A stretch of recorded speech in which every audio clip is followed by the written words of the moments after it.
Grand wishes, powerful beings. My name is Joe Blunt, and thank you so much for sharing space with me on my new channel. This is my first video, and I am excited and nervous, to be honest. I have stalled on this due to delays outside of me and fears within me, pero no más.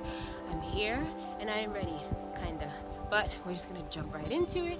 My mission for this channel is to spread spiritual awareness on awakening the higher self and healing mental illness. I feel like these two things are usually never talked about together, but in my personal life, they have gone hand in hand. I feel like readers have a pressure to keep their feelings and their issues concealed because there's a responsibility for us to help everyone with theirs. And out of the gratitude of my heart for everyone over the years that has allowed me to peek into their lives during our sessions, this video is for you, a peek into mine. Here is my story. I call myself multidimensional because I am an oracle with BPD and DID. I have opened up the 4 clairs, and I also have borderline personality disorder and dissociative identity disorder with 8.5 personalities.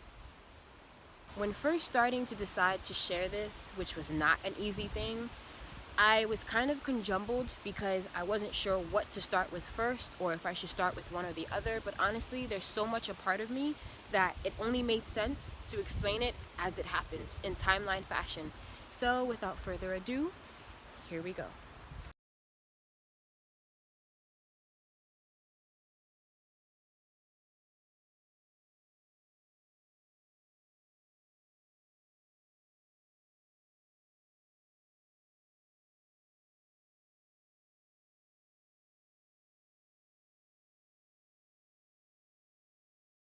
I always felt decades older than what I was, later learning that this was due to the true age of my higher self and the true ages of different parts of me.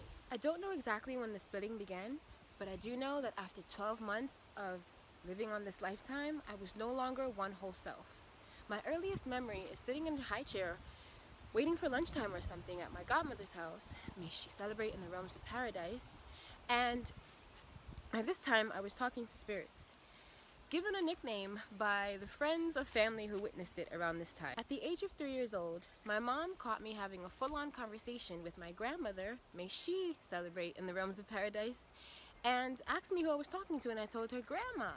And it was then that my grandmother kind of like sealed my spiritual abilities so that way they can be kept safe and protected over the years and reopened when I was ready to use them again.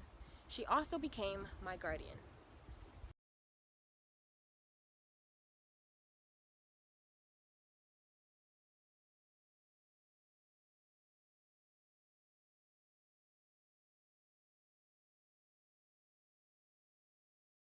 Over the years, parts of self kept fractioning off due to dissociation, which is a coping mechanism to manage trauma.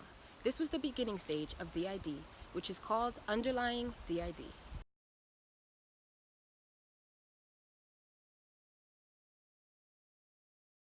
By the time I was 6 years old, 2 alters had formed, Jewel and Julie. If an alter forms before the child is 6, then DID fully develops, making the previously formed alters permanent. If an alter does not form by the time the child reaches 6, then there is no risk for alters forming later on in adulthood.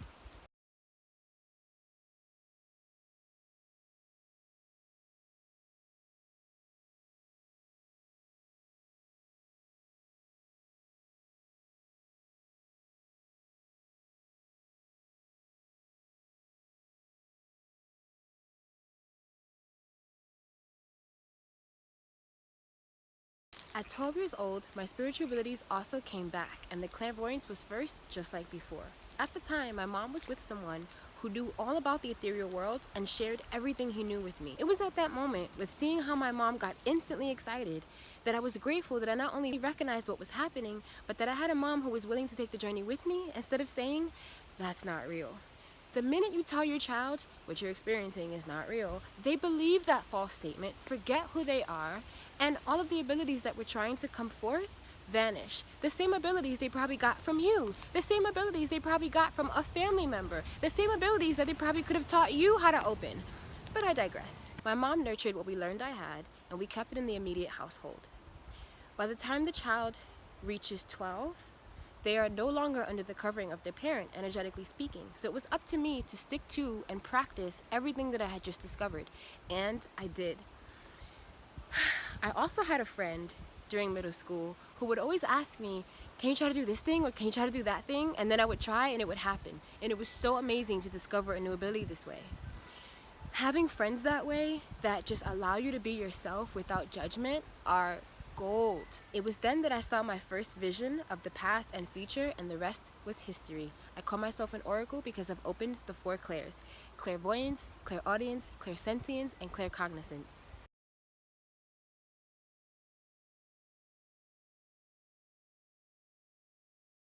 It was through trial and error that I learned who not to talk to about this, keeping private about it for 16 years.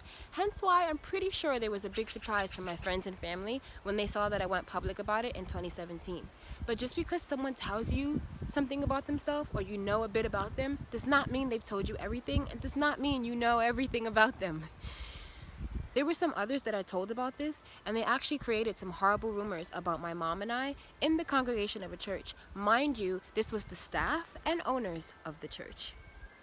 There were some others that I told about this that were jealous that I had it and wanted to energetically kill me to absorb it. Since then, all of these people and situations are no longer in my life and have no access to me. By the time I was 12 and 13 years old, I was starting to give readings to my mom and her best friend. And it was through these experiences that we learned so much, from asking different questions to our ancestors and guides, and it was amazing. It was during this time that I also was still unaware that I had 3 alters already formed from DID: Jewel, Julie, and Vaughn. I had no one to give me any readings and see what was going on in my inner, and this was way before I learned how to access answers for myself. Without the introduction of it, you can go on for a while without realizing that you're having different feelings, thoughts, and desires that are not your own, but you think that they're yours, but they're actually not. This is why it's so important to know thyself through and through, because not only is it a danger and a hinder to others, but to yourself, and a major limiting factor. One too many lapses of time occur, and you start retracing your steps, memories. After 3-4 years of experience of honing in on my gifts and advancing them, I started to astral travel, and unfortunately I did it unprotected and leaving my vessel unguarded. An entity entered my vessel, and this was when I was 16 years old. At the time, my first girlfriend and I were both spiritual and dabbling in innocent but very dangerous spiritual fun. This is why it's so important to be guarded, protected, and to know what you are doing before you enter any of the ethereal realms. This entity stood latched onto my auric field for 6 years unnoticed, first revealing herself when I was 22 years old, and then stood latched on for another 6 years, disguising herself as my protector altar.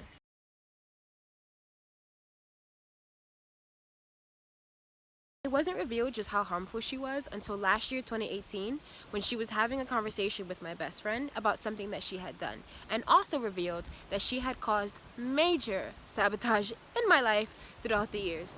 Luckily, last year, I also met someone who is a channeler and also a friend of mine now, and amazing. He told me exactly what to do to get rid of her, and she is now gone.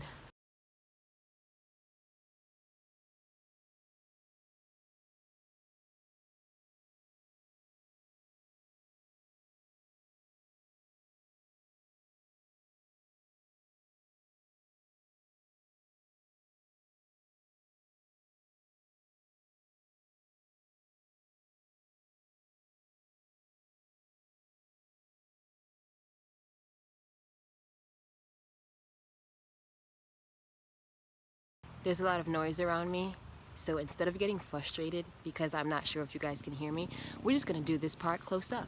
That's cool. Okay. By 2012, when I was about 22 years old, it was then that I felt like I had this grand design kind of figured out, more so to speak, and I started to take what I could do a little bit more serious. It was around then that I had another ex-girlfriend of mine who knew so much about this quantum machine and the lies behind religion, and she shared all of it with me. I was like a sponge. It was so exciting. That plus the answers that I was already receiving gave me so much clarity on what's really going on and why. I'm not going to give all details about that in this video, but if you would like to have more in-depth information about the true nature of this reality, please support my Patreon, as that will be coming out soon. It was around this time that she was open enough to allow me to take her with me during an astral travel, and that was a profound experience during intimacy. It was also around this time that I was diagnosed with BPD. And although it had formed earlier in my life, I was still unaware of it. So at that point, I started to seek therapy, and when I met with a therapist, I had two of them, but one of them in particular, the first one that I met with, dealt with me so harshly that I actually started to self-harm myself, and it kept going. This is why it is so important to really assess who you are going to trust with your innermost. And at this point, I still felt caged because I was still only giving her half of me. The mental space, the spiritual space was completely kept concealed. Because of course, as you know with Western medicine, the second you try to mention anything like that. On the bright side, my girlfriend was a DJ at open mics at events, so I was able to express my trauma through poetry, and it was one of the most liberating experiences that I have ever encountered. By 2013, I started a blog. Didn't really stick with it, but every so often I'd add something on there that I just couldn't ignore. For the most part, I was mastering my spiritual abilities, but concealing another part of me that I had no idea of, and so I thought it was just sensitivities to everything that I was tapped into that was making me socially awkward and just not quite myself, but it was actually my alters. Interactions, situations, and social environments can all play an effect on an alter being triggered at any moment. I started to realize that I had DID when I had a really bad switch while at an ex-boyfriend's house. I called the cops on myself, so I thought, but it was actually one of them calling the cops on us so that way we can be safe. He was not being nurturing at the moment, and all he really cared about was his brother and the people on his block because he went to school with them, and so I had to take care of me, and in turn they took care of me. And I got there, and as soon as they saw my leg, let's just put it like that, I got a tetanus shot, and I was asked all these questions, and of course, to make sure that I didn't stay there, I lied, so that way I can get picked up. I called my mom, and I told her the situation, and she even co-signed, no, I'm coming to get you, they're gonna try to sedate you. And I refused, because I already know once those questions start being asked, Baker Act, we do not belong in institutions. Some people do, yes, but some people are not psychologically stuck. Mental illness, in my opinion, is mental illumination. The mental illumination of certain parts of the brain being highlighted, special, spectacular, phenomenal.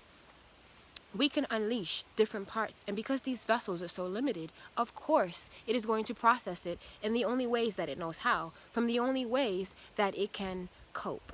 And so this is most likely not psychological issues that are holding people back from their lives. These are spiritually rooted issues that need to be assessed so that way you can undo karmic debt from your life. And there will be numerous videos on how you can do all of that. By 2014, my time-lapse losses increased, and so did my blackouts. By 2015, I was living with an old friend, and she somehow, through the senses of her spirituality most likely, sensed my alters and called them out. Knew them by name and everything. She must have been studying them, or one of them must have spoken to her, or something. But it was the most profound, life-changing moment where I knew it's time to really figure out what's going on. It makes you so uncomfortable to sit in a room full of people and they have no idea that you're sitting there caged, feeling suffocated and trapped in your own skin without even knowing why you feel that way or how to fix it. Fast forward to 2016, I moved to a place that has been calling me honestly since I was 21 years old, and I'm so happy that I made the move. Although I did have trauma in 2016 and 2017, I felt like that was the cherry on the icing for me to figure myself out, because patterns continued, and if you do not cut the pattern at the root, it will continue.